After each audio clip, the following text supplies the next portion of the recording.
नमस्कार छात्रों। आज मैं व्याख्यान माला के अगले चरण में भ्रमर गीत सार की सप्रसंग व्याख्या पद संख्या 185, 186, 187 की कर रही हूँ। पद है उदो इन नयनन नेम लियो। प्रस्तुत पद के अंदर गोपियाँ उद्धव से कहती है कि हे उद्धव, हमारे इन नेत्रों ने एक व्रत ले रखा है, एक नियम बना रखा है। क्या है वह नियम? वह नियम ये है कि इन्होंने नंद के पुत्र श्री कृष्ण से पतिव्रत संबंध बांध रखा है। नंद नंदन सो पतिव्रत बांध्यो, दर्शत नाही दियो। ये श्री कृष्ण से पतिव्रत संबंध बांध रखा है। अब इन्हें और कोई दिखाई नहीं देता है। दर्शत नाही दियो, अब इन्हें और कोई दिखाई ही नहीं देता। उदाहरण देकर अपनी बात को पुष्ट करते हुए वे कहती हैं कि जिस प्रकार इंदु चकोर चंद्रमा से चकोर का और मेघ प्रति चातक और मेघ के प्रति चातक का प्रेम संबंध है, कैसे धरण दियो। उन्होंने जैसी अपने संबंध की अनन्यता संबंधित धारणा बना रखी है, उसी तरह से हमारे इन नेत्रों ने श्री कृष्ण के प्रति धारणा बना रखी है। श्री कृष्ण से ही प्रेम करते हैं। तैसे ये लोचन गोपाले इकटक प्रेम पियो।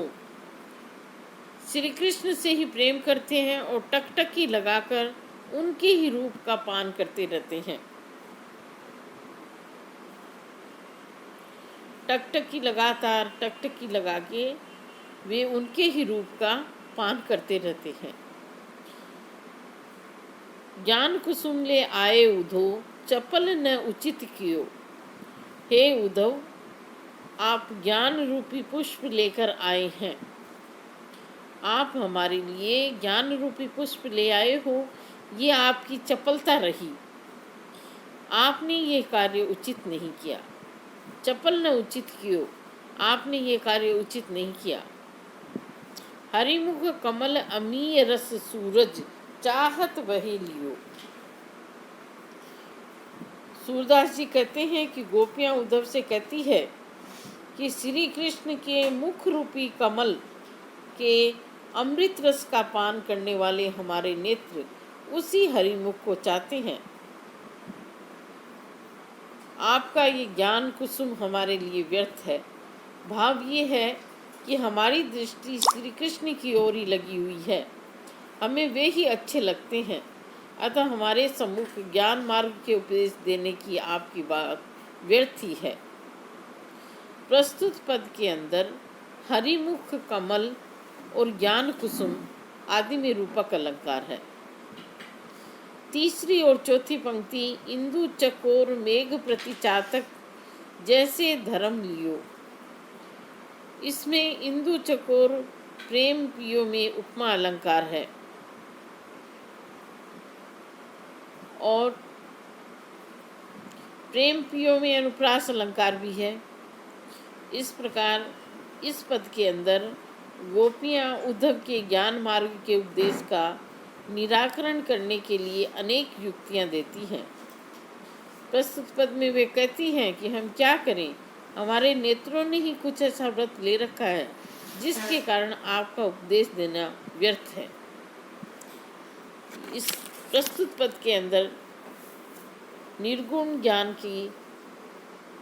का जो संदेश है उसका खंडन किया गया है। अगला पद है 186 पद उदो ब्रजरिपु बहुरी जिए। यहाँ पे कहा जा रहा है गोपियों के द्वारा कि ब्रज में श्री कृष्ण के बहुत से शत्रु थे जिन्हें उन्होंने मार डाला था। गोपियाँ कहती हैं कि श्री कृष्ण के चले जाने पर हमें ऐसा ही कष्ट हो रहा है जैसा कष्ट वे शत्रु देते थे। अतः हमारे जान तो अब कृष्ण के अभाव में वे सभी शत्रु पुनर्जीवित हो गए हैं। इसी प्रकार के भावों की व्यंजना करते हुए वे उद्धव से कहती हैं हे उद्धव ब्रज रिपु बहुरी जिए। ब्रज के पहले शत्रु सब पुनः जीवित हो गए हैं। ब्रज रिपु बहुरी जिए। ब्रज के पहले शत्रु थे वो सब पुनः जीवित हो गए हैं। जे हमरे कारण नंद नंदन हति हति दूर किए। जिन शत्रुओं को हमारी रक्षा करने के लिए श्री कृष्ण ने मार मार के भगा दिया था, मार दिया था और हमसे दूर कर दिया था, वे ही शत्रु पुनः जीवित हो गए हैं। निसी के वेश बकी है आवती, अति डर करती सकंप हिए। रात्रि के रूप में पूतना राक्षसनी आती है, उससे हमें अत्यंत डर लगता है और वह हमारे हृदयों को कपा देती है। तीन पैते तन प्राण हमारे, रवि छिनक छिनाए लिए। उसके विषैले दूध से हमारे शरीर और प्राणों को सूर्य ही क्षण भर के लिए छुड़ा लेता है। गोपियों के कहने का तात्पर्य यह है कि रात्रि उन्हें भयानक और कष्टदायक लगती है। रात्रि के कष्ट का अंत सूर्य के निकलने पर होता है। कृष्ण के अभाव में रात्रि की वेदना प्रातःकाल के होने से दूर होती है।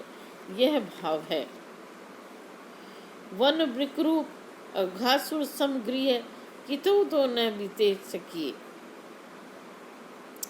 जंगल है वो वृक्ष जंगल है वो हमें ऐसे लगते हैं जैसे बकासुर राक्षस हो। वन हमारे लिए बकासुर राक्षस की तरह का हो गया है और घर हमारे लिए अगासुर राक्षस की भांति भयानक लगने वाला हो गया है।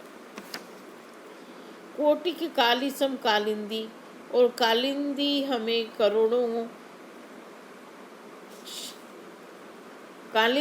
करोड़ों कालिए नागों के समान भयंकर लगती है। कालिंदी हमें करोड़ों कालिए नागों के समान भयंकर लगती है। उसका जल इतना दोष युक्त है कि उसे पी भी नहीं सकते।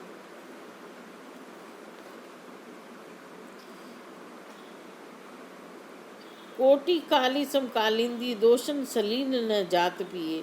उसका जल है वो इतना दोषपूर्ण है कि उसको पिया नहीं जा सकता। और ऊंचे उच्छ्वास तृणावृत ही मुख कमल उड़ाए दिए। अब ऊंचे उच्छ्वास तृणावृत ही कहने का मतलब ये है कि कृष्ण के समय में तृणावृत राक्षस आंधी मचाता हुआ आया था। आजकल हमारे दीर्घ उच्छ्वास तृणावृत राक्षस की तरह सर्वनाशक प्रतीत हो रहे हैं। उन्होंने हमारे समस्त सुखों को उड़ा दिया है और ऊंचे उच्छ्वास तृणावृत ही सुख सकल उड़ाए दिए। हमारे सभी सुखों को उन्होंने उड़ा दिया है। अर्थात हमारे ऊंचे ऊंचे विरह के अंदर हमारे आने वाले ऊंचे ऊंचे उच्छ्वास हैं वो तृणावृत राक्षस की भांति हैं और जिसने हमारे सभी सुखों को उड़ा दिया है। हमारे जितने भी कार्य हैं वे सब कृष्ण के बिना हमें कैसे लगते हैं। कैसी सकल कर्म के सब बिन सूर शरण का की तकिए। कैसी सकल कर्म, हमारे सारे कर्म हैं, कार्य हैं, वो केशव के बिना, श्री कृष्ण के बिना कैसी राक्षस के समान लगते हैं। सूर शरण का की तकिए। सूरदास जी कह रहे हैं, गोपियाँ कह रही हैं कि हम अब किसकी शरण में जाने की अभिलाषा करें, किसकी शरण में हम जाएं। सूरदास कहते हैं कि गोपियाँ उद्धव की से कहने लगी कि हम किसकी शरण की अभिलाषा करें। भाव ये है कि जिस समय कृष्ण थे उस समय तो सभी राक्षस को मारकर उन्होंने हमारे दुखों को दूर कर दिया था। आज उनके वियोग में पुनः वे ही भयावह राक्षस हमें सताने आ गए हैं और उनका निवारण बिना श्री कृष्ण के कौन कर सकता है भी ठीक। श्री कृष्ण के आने पर न वियोग रहेगा और न वियोग जन्य आपत्तियाँ रहेगी। प्रस्तुत पद के अंदर रूपक अलंकार दृष्टव्य है। प्रकृति का उद्दीपन रूप में चित्रण अत्यंत कलात्मक रूप से प्रस्तुत हुआ है।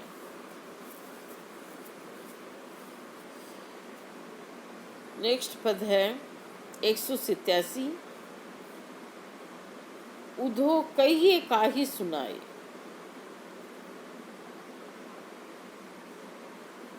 श्री कृष्ण के वियोग का दुख सभी गोपियों को है।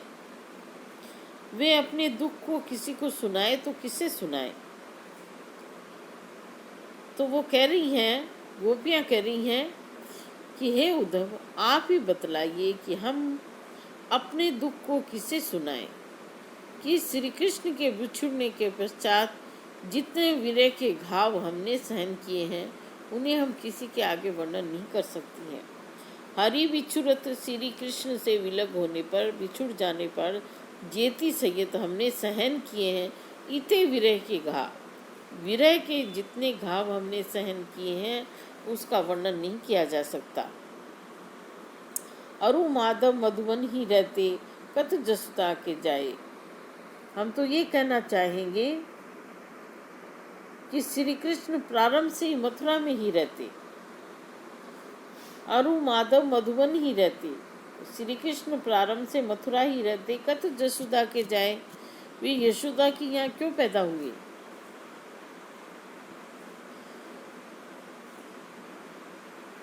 कत प्रभु गोप वेश ब्रज धार्यो, और ब्रज के अंदर आकर के श्री कृष्ण ने गोप का वेश धारण क्यों किया। कत ये सुख उपजाए, और नाना प्रकार के सुख उत्पन्न किए। कत गिरी धारी इंद्र मद मेट्यो, और क्यों उन्होंने गोवर्धन पर्वत धारण करके इंद्र के गर्व को मर्दन किया। कत वन रास बनाए, और क्यों वन में जाकर रास लीलाएं की। अब वह निठुर भये हम ऊपर लिखी लिखी जोग पठाए, और अब श्री कृष्ण हमारे प्रति इतने निष्ठुर हो गए हैं, इतने कठोर हो गए हैं कि वो हमें हमारे भाग्य में योग के निर्गुण उपदेश लिख लिख करके भेज रहे हैं। परम प्रवीण सभी जानत हो, ताते यह कही आए। आप परम प्रवीण हैं, सभी प्रकार से चतुर हैं, आप इन सब बातों को जानते हो, इसलिए हमने आपके सामने ये बातें कह दी है। अपनी कौन कहे सुनो सूरज मात पिता बिसराए। सूरदास जी कहते हैं कि गोपियां उद्धव से कहने लगी कि श्री कृष्ण की कठोरता के लिए हम अपने संबंध में क्या कहें। ये तो देखो कि उन्होंने अपने माता पिता यशोदा और नंद को भी भुला दिया। जो व्यक्ति माता पिता का ध्यान नहीं रख सकता उससे दूसरी क्या आशा रख सकते हैं, यह भाव है। धन्यवाद।